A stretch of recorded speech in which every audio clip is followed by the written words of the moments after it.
If you want to set a live wallpaper on the Motorola Edge 70, what you need to do is you need to go to settings, and over here we should be able to find the personalize option, where we can go to the lock screen wallpaper that we have over here, and then we have dynamic. So in here, in the dynamic section, we have a bunch of different animated wallpapers. For example, over here I got this whale wallpaper that is slightly moving. We have some like fish floating around, swimming around, I mean.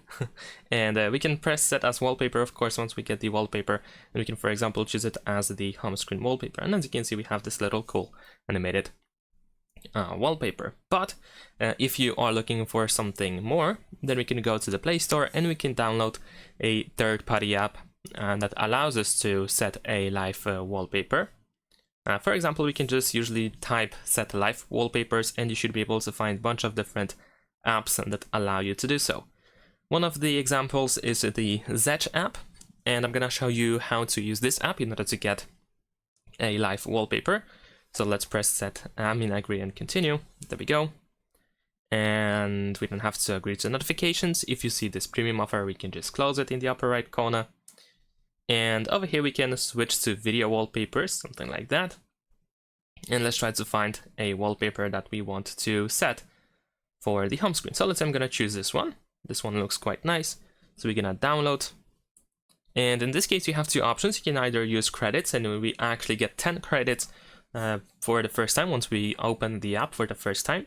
Or you can just watch ad, like 30-second ad or so, in order to get the wallpaper completely for free. So in my case, I'm just gonna run the ad, and of course, after that, once we go through all the necessary ads over here, we should be able to get the wallpaper. Alright, after that we need to choose set video wallpaper. And then we're gonna choose set wallpaper at the bottom, and of course we can choose to set it for the home screen, lock screen, or both. I'm gonna choose for the home screen only. And there we go, we have an animated wallpaper. And that's pretty much it. In case you don't like this app or it doesn't work for you properly, you can try to get any other app from the Play Store that you can see by searching for live wallpapers. Thanks for watching, leave a like and subscribe.